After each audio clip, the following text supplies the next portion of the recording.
ಮುಂದಿನ ದಿನಗಳಲ್ಲಿ ಸುಳ್ಳು ನಾ ಹಂಗೆ ಹೇಳಿದ್ದಲ್ಲ, ನಂಗೆ ಹೇಳಿಸಿದ್ರು ಅಂತೇಳಿ ಹೇಳಿ ಇಡೀ ಕೇಸನ್ನು ಮುಚ್ಚಾಕಲಿಕ್ಕೆ ಪ್ರಯತ್ನ ಮಾಡಿದ. ಇದು ಚೆನ್ನಯ್ಯ. ಮುಸುಕುದಾರಿ ಭೀಮ ಯಾಕೆ ಹಿಂಗಾದ, ಇದ್ರ ಬಗ್ಗೆ ಯಾರು ತನಿಖೆ ಮಾಡೋರು ಅಂತ ಯಾಕೆ ಬದಲಾಯಿಸಪ್ಪ ತನ್ನ ಹೇಳಿಕೆಯನ್ನು. 164ದಾಗ ಸತ್ಯ ಹೇಳ್ತಾ ಇದ್ದೀನಿ, ಇದೆಲ್ಲ ಕಾರಣರು ಹೆಗ್ಗಡೆ ಅವರು ಅಂತ ಹೇಳಿದರು. ಎಲ್ಲ ಘಟನೆ ನಡೆಯೋದಕ್ಕೆ ಇವೆಲ್ಲ ಕಾರಣ ಅನ್ನುವಂಥ ಮಾತು ಮಾತಾಡಿದ ವ್ಯಕ್ತಿ ನಂತರದಲ್ಲಿ ಇಲ್ಲ ನನಗೆ ಈಗ ಮಾತಾಡುವಂತ ಹೇಳಿಸಿದರು ಅಂಥೇಳಿ 183 ಅಂಡರದೊಳಗೆ ಮತ್ತೊಂದು ಹೀಗೊಳಿಸಿದರು.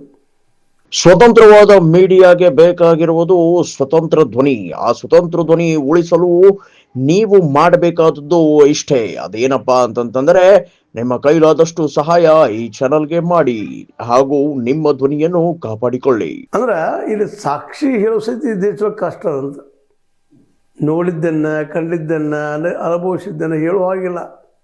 ಹೇಳಿದರೆ ಈಗ ಆದಂತಹ ಭೀಮಗಾದಂಥ ಗತಿನೇ ಎಲ್ಲರಿಗೂ ಬರ್ತದಪ್ಪ ಅಂತೇಳಿ ಅನ್ನೋದು ವಾತಾವರಣ ನಿರ್ಮಾಣ ಆಗಿದೆ.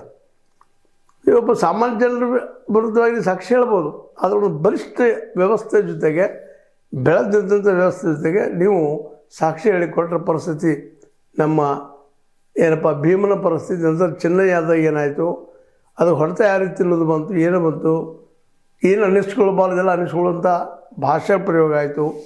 ಇವತ್ತು ಈ ಚೆನ್ನಯ್ಯ ಒಂದು ರೀತಿ ಅನಾಥನಾದಂಗೆ ಆಗಿದ್ದಾನೆ. ಇವತ್ತು ಮತ್ತೆ ಅವಾಗ ಆದವ್ರು ಯಾರು, ಅವನ ಹೆಂಡತಿ ತಂಗಿ ಹೋಗಿ ಬಿಡಿಸ್ಕೊಂಬಂದರು. 1 ಲಕ್ಷ ಕೊಡಿಸ್ಬೇಕು, ಎಷ್ಟು ತಾಸು ಆಯ್ತು ಅವ್ರಿಗೆ. ಅದು ನಮ್ಮ ಮೀಡಿಯಾ ಹೇಳ್ತಾರೆ, ಕೋಟಿಯೆಲ್ಲ ಗಳಿಸಿದ್ದಾರೆ ರೀ, ಕೊಟ್ಟಾರ ಅವ್ರು ಹೆಸರು ಹಚ್ಚಿದ್ದಾರೆ ಇವರೆಲ್ಲ ಅಂತೇಳಿ. ಯಾರ ಹತ್ರ ಕೋಟಿದೆ ರೀ? ಸತ್ಯ ಮಾತಾಡೋಕ್ಕೆ ಹೋದ ಕೂಡ ಅದು ಶಿಕ್ಷೆ ಆಯ್ತು. ಮೊದಲು ಹೇಳಿದ್ದೆ ಸತ್ಯ ಅದ ಅಂತೇಳಿ